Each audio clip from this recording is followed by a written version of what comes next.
Good morning, everyone. It's Lindsey Hellison back in the building with another SPS Monday Motivation. Hope you had a great weekend. I had my daughter this weekend, so we had fun. We were cooling out. Got a little exercise in, and it's a good thing. Also got to check on my numbers. Boy, I had a great reading with my blood sugar as I talked to you about my experience with diabetes. And boy, my numbers were beyond great. I had like a 92, so that's a good thing. Remember, I went to the hospital with above a 600, but with that being said, lifestyle, staying motivated. Hey, I still snack and do certain things, but I'm doing the right things and my numbers are good. But anyway, what are we talking about today? We're talking about being where your feet are. And who do I have here? I got my brother Aaron Mays this morning checking in. Aaron Mays saying, what's up? Hey, let's go Aaron Mays right here, man. What's up, man? There you go. I see you, Aaron Mays in the building. Also, we got checking in Patricia England. I know that. Good morning, son. Good morning, mother. How are you this happy day? I was there bragging about my numbers being right. Appreciate your support. And today's topic is being where your feet are. I think that's very important. I realized that this was a conversation that was had back in February, but I think it's good to run it back and talk about this again because this is something we struggle with. Yeah, I like the fact that this says be where your feet are, which is a topic. But when I see those footprints or that print, it's reminding me of what they did in the hospital when my daughter was born, when they took her prints and put them on paper and they put them on my arm. Boy, that's a tattoo I still rock right now. But another more contemporary form of this is being where your feet are. That's hard because we do what? We get ahead in our mind or we go back in our mind. So what does being where your feet are, what does that mean, right? To be where your feet are. What does that mean, Aaron? Mom, we're talking about staying mentally and emotionally present in your current moment. Now, here's a challenge. Sometimes we may say, I don't even want to deal with the stuff I have going on right now, but I'm reminded of a movie that I don't give enough credit to when people ask, what's my favorite movie or what are my favorite movies? Mom, I know you go guess. You go say The Godfather, right? But, another movie I really enjoyed was The 300, right? It talks about the Roman warriors that fought, and they had this place called the Hot Gates where they were able to get close together and fight. And it was this narrow area.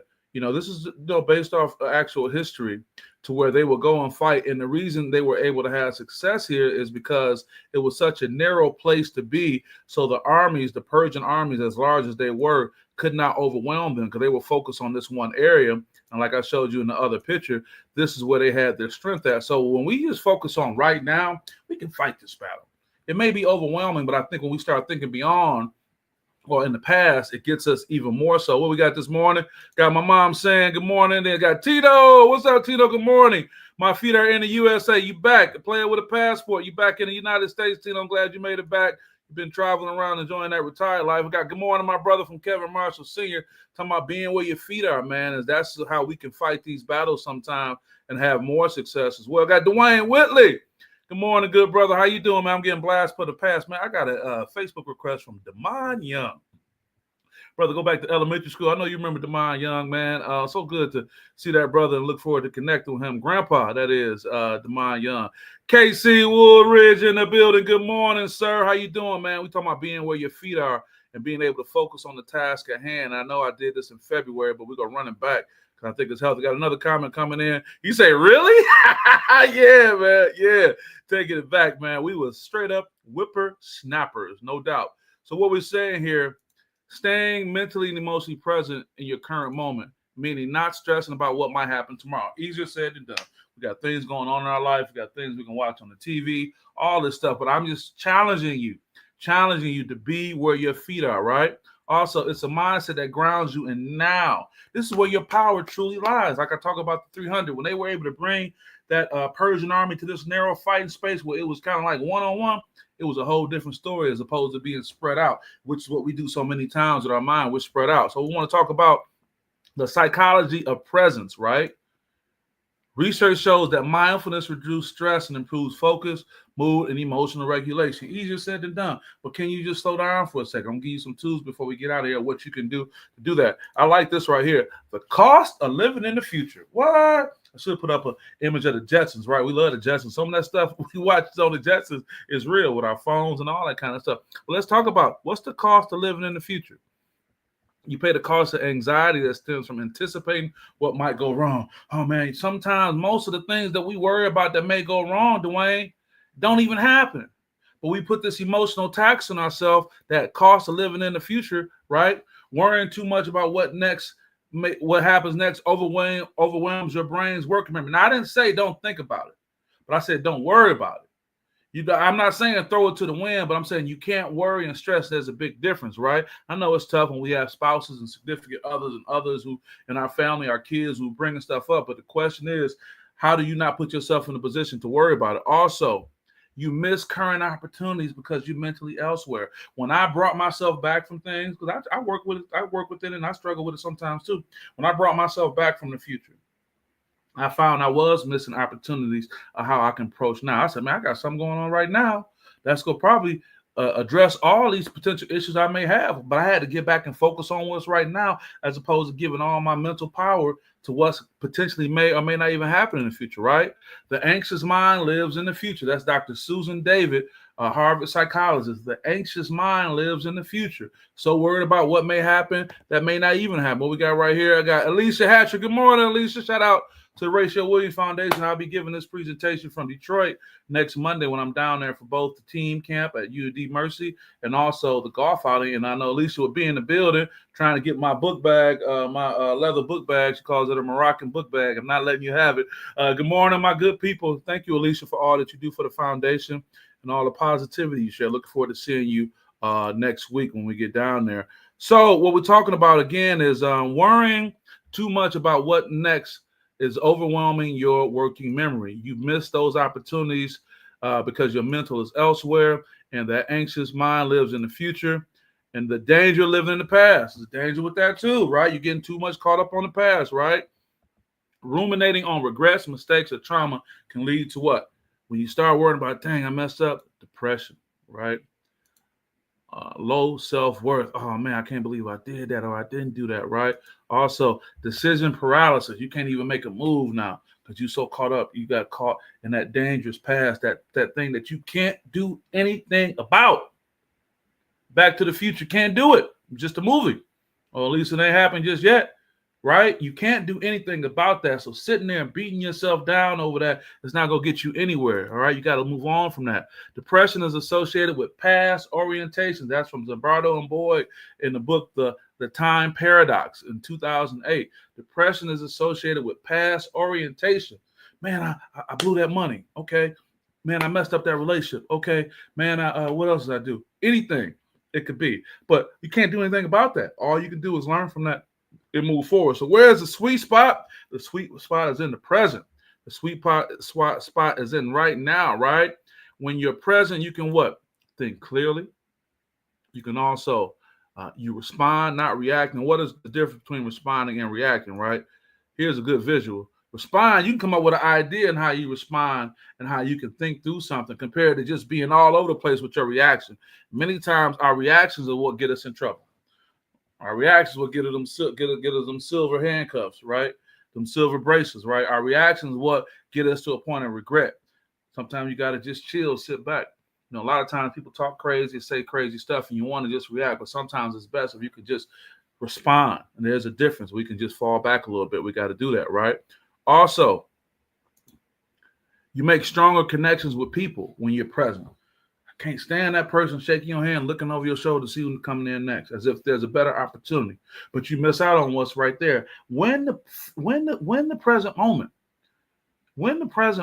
we put too much stock into what may happen. You got to win right now. Okay, you got to win right now. Also, you perform better under pressure when you're present in the moment. We talk about the locker room shift. The one coach who said there was a player who said, I missed a free throw with 2 minutes left and keeps thinking I blew it, right? But the coach comes and says, but be where your feet are. The game's not over yet. I was listening to, it was actually a former Navy SEAL who did UFC boxing. He talked about the time when he got out of it. He lost the title because there was supposed to be a rule in UFC. I'm not as familiar with that. I think after you get knocked down, it's like you're only supposed to get like 10 seconds or something like that. Well, they gave the one guy 30 seconds. And in them 10 seconds, my man even states, I was mentally gone. He thought he won the match. He started celebrating, taking his gloves off. Well, they extended it and he came back and had to fight. And he wasn't there, right? You got to be where your feet are. The game is not over, right? You got to stay connected. Also, staying present lets you make the next play. No replay. Not replay the last mistake. We ruminate so many times. You see a lot of times these teams, When they playing, and that team hit that last second shot to take them to overtime or keep the game going, to take the emotion out of these guys. The emotion is gone, all right? Or a big play makes them feel, oh, the game is over, as opposed to that one person and stay in it. We can still win it. You got to be able to do that. You got to have the emotional capacity to do that. So how do you practice being present? This is Sports Psychology Solutions. So I'm going to work on leaving you with something you can do, right? 5, 4, 3, 2, 1, grounding, right? Name 5 things you see, right? Can you look around? Because it makes you lock in on something. What are 5 things you see? I'm looking around home right now and I'm noticing things, right? Also, 4 things you hear. What are sounds? If we really take the time to listen, we can pick up on sounds in the background, whether it's nature, whether it's other things going on. What are 3 things you feel? You can feel like the sweat building up. You can feel, all these different things. 2 things you smell. 1 thing you taste. All these things slow us down and make us focus on being in the present moment. So keep that in mind. It's something you can do. Take advantage of that. Also, box breathing. Inhale 4 seconds. And then you hold 4 seconds. And you exhale 4 seconds and hold. Inhale 4 seconds. You hold it for 4 seconds. You exhale for 4 seconds and you hold. Box breathing in 4s. So 4 times you can do that. That's another thing that slows you down and keeps you present in the moment. Also, name what matters now. Ask this: what's the most important thing I can do with my time and my attention right now? I think that's an important thing to help us deal with the challenges of getting too far into living in that expensive future, right? What can I work on right now? What can I do right now? Sometimes it may just be sit still, man. Be cool. Relax. It's coming. Get some rest. Rest your mind and your body, because many times it's something we're looking forward to. It's going to take a lot of activity out of us physically and emotionally. So sometimes you got to take advantage. You got a moment just to chill, right? Also, I want to say something. Coco Gauff won. I want to say was it the French Open she was in? And they were, oh boy, the young lady she beat was nasty, and how she was talking afterwards. And Coco even said this. Coco Gauff says during the match, the audience was chanting her opponent's name, and it was getting to her. So she blocked them out and started saying her own name and cheering for herself. So this is what people are doing on the major level. The pros are doing. Hey, cheer for yourself. If you're getting overwhelmed with what's going on, hey, block it out and start cheering for yourself. You have to be where your feet are, folks, right? You got to be where your feet are. That's very important. Also, what are the takeaway challenges we can leave with today? What are the other things we can focus on with the time that we have? I'll say this. We can when you catch yourself drifting to the past or the future, bring yourself back to where your feet are, right? When you catch yourself drifting like that, right? Alicia say, amen, amen, amen. You are definitely welcome, right? When you catch yourself drifting, right? Bring yourself back to where your feet are. Ask, what can I control here and now? And I think we overlook that. We get so worried about what's out there, what happened, and it may be triggered by somebody bringing something up or you just thinking about it, right? What can you work on right now? What can you control right now? You run this moment. Remember, it's just like the 300 fighting at the hot gates, right? Alicia has to say, stay on your own team. That's right. We don't give ourselves enough credit. Sometimes we look for people to give us validation, and that may not always be there, right? That's like saying, I wish somebody throw me a surprise birthday party. Well, you keep waiting. You better do something for yourself. So you got to be able to focus on that. T.O. said, I got to be my own cheerleader, right? You got to keep that in mind, right? Also, the present is where your power is. Stay planted and be where your feet are, folks. I can't emphasize that enough. I want to just say to you guys, hey, I appreciate all the support. And I did this back in February, but I felt the need to run it back, even for my own self, just to be present where your feet are and you realize where the power is. Because guess what? Many times, what do? What we have going on in our present life is something we wanted and prayed for a while ago. Oh, if I could just get this, and you live in it. But what do? By nature, it's okay, and don't be mad at yourself. We get ahead of ourselves. We start thinking about things in the future and get overwhelmed, or we get sad because we thought about what happened in the past. I can't go back to yesterday, and I can't go forward to tomorrow. I got to manage right now, and this is where you can win. So I appreciate you guys. I want you guys going to have a great day. Like I said, next week we'll be supporting the Rachel Williams Foundation down in Detroit with some great things happening. I got a great announcement coming on a little later on today. I'm looking forward to sharing a few more great things happening in the week. Hey, June's a good month, and on June 29th, we're celebrating my birthday. Hey, almost at 50, be 49. So I'll just say that.